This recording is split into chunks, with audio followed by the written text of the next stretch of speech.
Today's story, A Tide in the Mangrove. For the best experience, we recommend dimming your room light. For someone like me who was born in the Sundarbans, the forest is like a mother's bosom.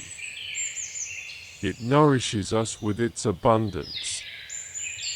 It fills our nets and bellies and baskets with honey, fish, wood, and salt.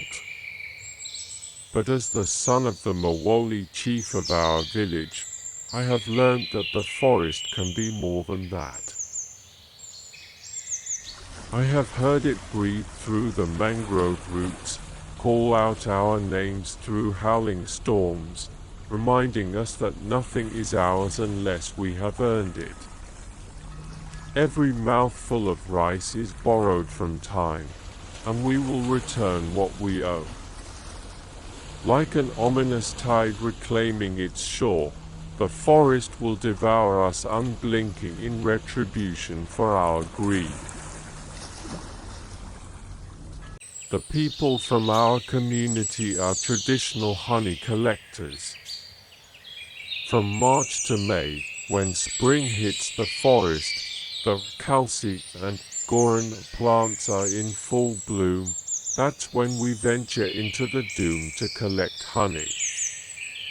Wading through the mangrove roots, lush overgrowth, tides, floods, and storms, looking for beehives is not the task of the faint-hearted.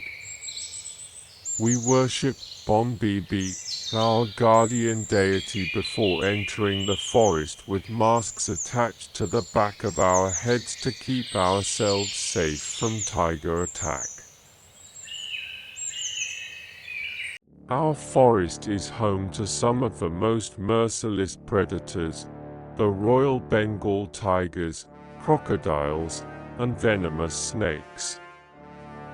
We venerate Bombibi so she can keep the untamed forces of nature at bay. We, the forest people, are superstitious. We believe in our culture, follow our traditions, and know that the folklores exist for a reason. I had seen my father offer a bit of the freshly harvested honey to his boat's prow as an offering for good luck in subsequent ventures and to ward off danger. With their eyes glued to the foliage, legs sunk in mud, armed with nothing but a handful of smoking dry reeds, they vulnerably step into dangerous territories in search of beehives. Decades back, when I was about 15 or 16 monsoons old, I had grown restless. I wanted to embark on my father's boat to venture into the densest parts of the forest. I had already learned everything there was to know about honey collection. Father, will you be taking me with you this year? I will when you are ready. But I am ready.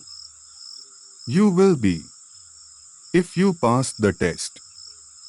I hadn't understood what he meant, but I was to find out soon.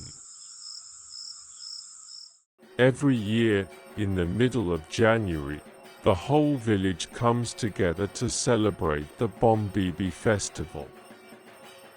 The smaller children participate in plays, and our mothers who weave baskets throughout the year get together to sell them at the local fair.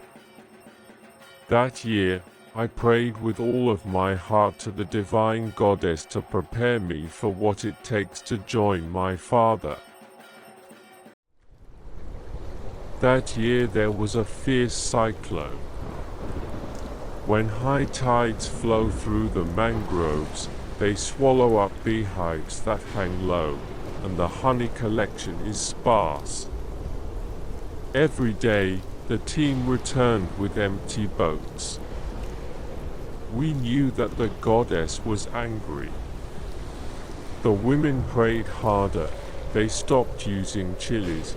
They didn't cook until dusk, They did not use soap or wash their hair, because they believed that if they followed all the rituals righteously, the forest would have mercy on them and their families.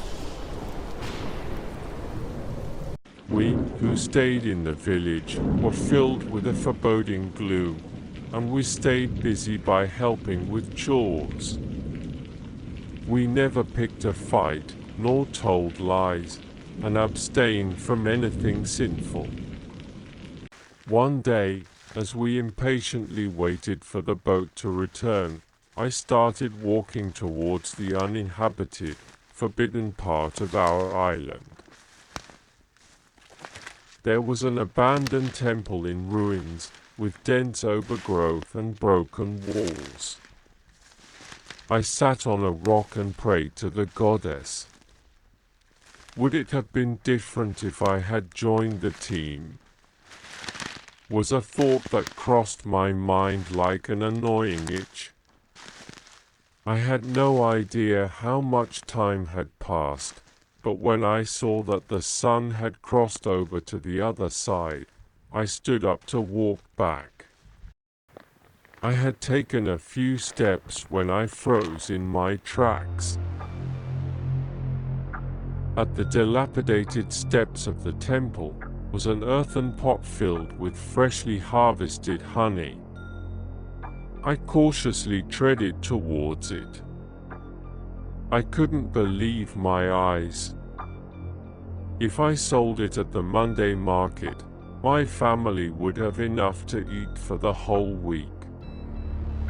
And because the produce was so scarce, I could even bargain for a higher price. I covered the pot with a banana leaf and hid it behind one of the pillars. The next day, I went to that place again and found another pot. I was too dazzled to think how those pots came there. When the Monday market took place, I surreptitiously walked up to the man from the city who brings in tourists and sold 3 pots of honey at a price much higher than what the locals sell to the money lenders. I hid the money in the tin box where I had seen my mother store some coins and a silver chain. My heart was full knowing I have done something useful for our family, yet there was a gnawing thought at the back of my head that made me uncomfortable.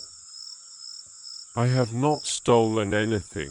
I tried to put myself at ease. It was a clear night with the sounds of crickets. The tides are receding, I thought as I lay on our floor mat with my siblings. But things changed soon as the night progressed. We heard the goats bleating and the cow let out an anguished cry. At first, we thought a storm was coming, but we soon knew that it was something else. We jumped up and started running with sticks in our hands and lanterns towards the shed where our livestock were kept. Our worst fear was confirmed. A tiger had attacked our cattle. We shouted and screamed to wake up the other villagers and to frighten the tiger away. But when rivers become saline due to the swelling sea and the land shrinks, tigers come into the village looking for food. The villagers came running, but by then it was too late. Our cattle were killed, and those that were spared were badly maimed.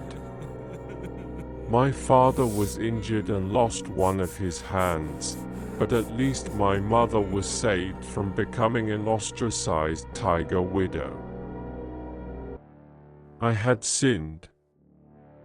I hadn't passed my test. I had let greed and temptation come into my way. Greed breeds arrogance. The forest is a living entity here, and nothing goes unnoticed by it. It remembers and punishes us when we take too much, when we claim more than what we have rightfully earned. Even in desperation, we, the forest people, must remember that the forest does not belong to us. We have been graciously allowed to live in it, not above it. The divine forest crushes us back to being the humble dust from which we are born. That year, we depended on the bay's bounty for survival. Fish were abundant. The following year, I joined my father's boat in search of honey. Bon Bibi found a way to prepare me for my journey. If you like this story, please do not forget to hit the like button and subscribe for more.